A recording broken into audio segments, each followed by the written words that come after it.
मी सिद्धी स्वागत करते तुमचं माझ्या एका नवीन ब्लॉगमध्ये।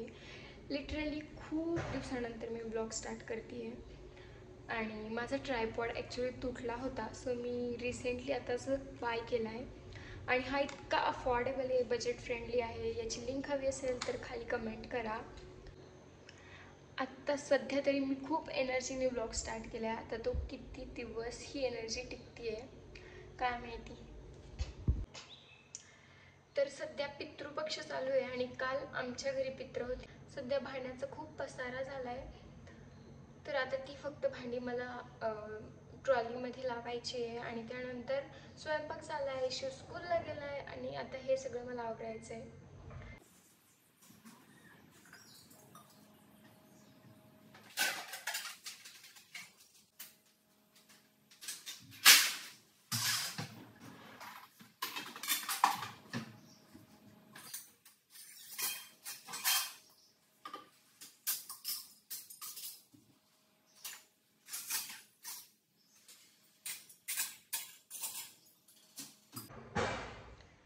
तर मी मध्ये ना हेअर ग्रोथ सिरम यूज करत होते, सो तुम्ही बघू शकता बरी आपली हेअर ग्रोथ झालेली आहे आणि हे एकदमच छोटे छोटे जे केस आहेत ना ते सुद्धा आलेले आहेत।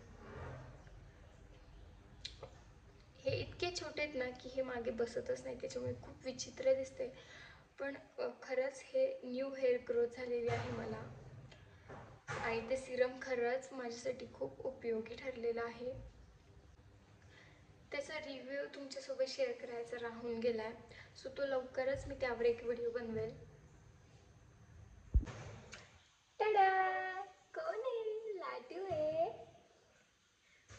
लाडूचा आहे ना मी काल हेअर कट केलाय घरच्या घरी। काल नाही, ॲक्च्युली 2 दिवस झाले, तेव्हा घरीच कापलेत मी त्याची केस। त्याची केस इतकी मोठी झाली होती, पण ती इतकी पातळ होती ना, ती डोळ्यापर्यंत येत होती, पण ती इतकी पातळ होती। काय आहे बाबू? हाय कर सगळ्यांना। हाय, हॅलो, हॅलो, हॅलो।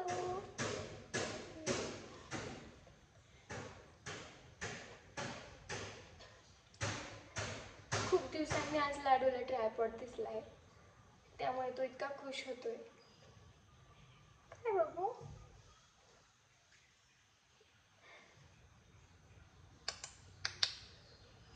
बुवा,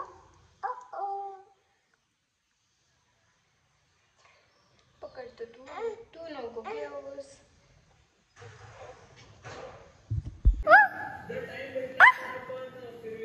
चलो गाड़ी चलवा, चलवा चलवा गाड़ी चलवा। कम ऑन, पकड़ माझा हात पकड़। आहा आहा आहा आहा, चला चला चला चला। तर शिवचं सगळं काही आवरलं होतं, पण शिवची स्कूल व्हॅन आली नव्हती, त्यामुळे मग इथे दोघांची अशी मस्ती चालली होती। आणि इथे उलटं चाललं आहे, म्हणजे शिवने लाडूला बसवायचा आणि मागून धक्का द्यायचा, तर शिव गाडीमध्ये बसलाय आणि लाडू त्याला मागून ढकलतोय आणि दोघांचा हा असाच खेळ चालू असतो।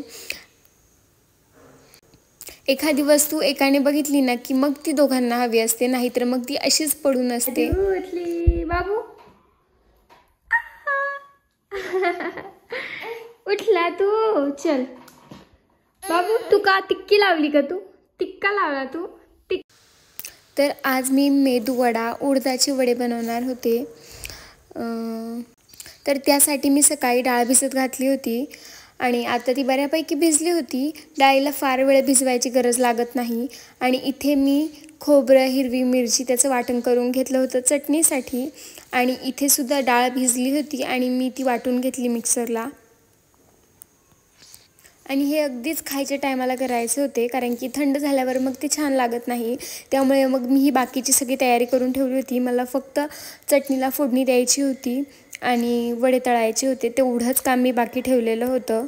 मग जेव्हा भूक लागेल तेव्हा हे करता येईल असं मी डिसाईड केलं होतं। त्यानंतर मग पहिलं चटणीला फोडणी दिली।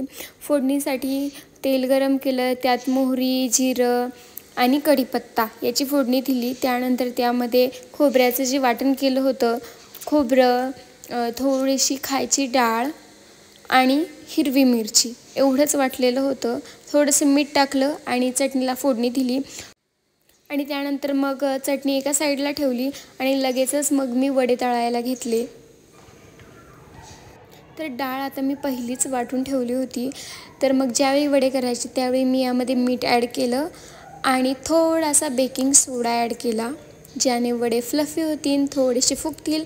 थोडंसं हाताने ना सर्क्युलर मोशनमध्ये एकदा मिक्स करून घ्यायचं, ज्याने एअर इनकॉर्पोरेट होते आणि वडे छान फ्लफी होतात. आणि त्यानंतर लगेच छोटे छोटे वडे बनवून घेतले. आणि मी मेदू वडे केले नाही, कारण की ना मग ते खूप मोठे होतात आणि मग ते संपतसुद्धा नाही. तसे असे छोटे छोटे केले ना की ते पटकन संपतातसुद्धा. त्यामुळे मग मी असे छोटे छोटेच वडे बनवले आणि मस्त असं गोल्डन क्रिस्पी होईपर्यंत त्याला फ्राय करून घ्यायचं. आणि फ्लेम खूप लो ठेवायची नाही, मीडियम किंवा मग हाय फ्लेमवरच हे तळून घ्यायचे. लो फ्लेमवर तळले की त्यामध्ये खूप तेल राहतं. आणि असेच मी 2-3 बॅच काढून घेतले आणि लगेचच मग मी सगळ्यांना दिलेसुद्धा खायला, सगळ्यांना म्हणजेच विनायकला आणि मम्मींना. आणि हे बघा इतके फ्लफी छान झाले होते वडे, कारण की शिवच्या यायचा पण टाईम झाला होता. त्यामुळे मग मी पटपट बनवत होते, म्हणजे शिव आला की तो पण खाईल.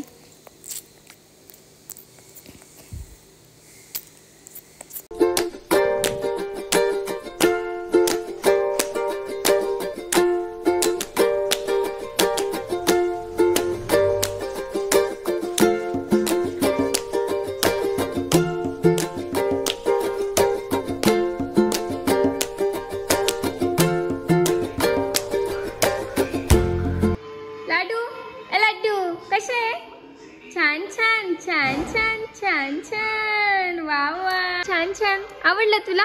तुला आवडलं का?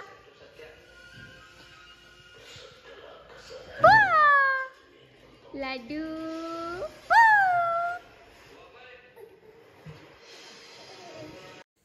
आणि हे बघा शिवचे पराक्रम.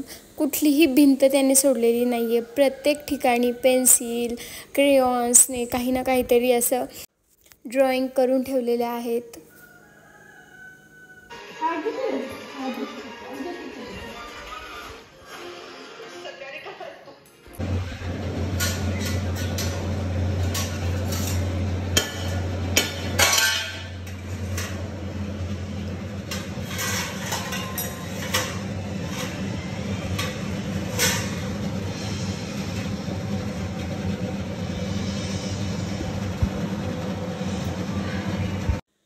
आणि लाडूचं आहे ना हे आता रोजचंच झालेलं आहे. मी स्वयंपाक करायला किचनमध्ये गेले की तो येऊन अशी भांडी सगळी खाली काढतो आणि एक साईडची आपण आवरली की लगेच तो दुसरीकडची भांडी काढायला त्याची तयारीच असते.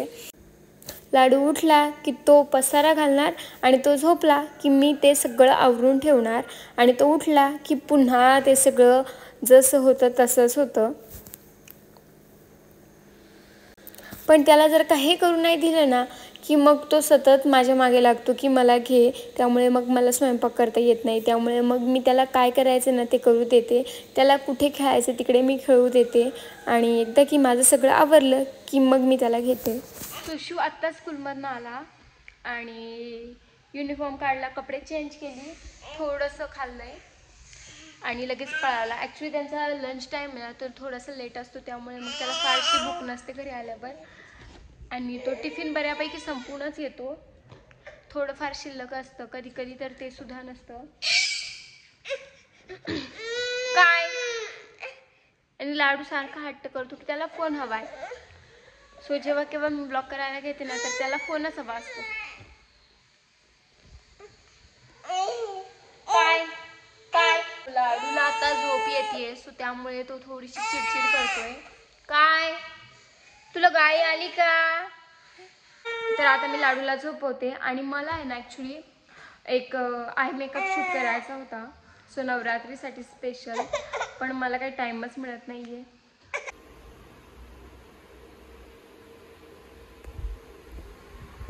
सो लाडूला जस्ट झोपवलं आहे आणि आता मला आहे ना आय मेकअप शूट करायचा आहे.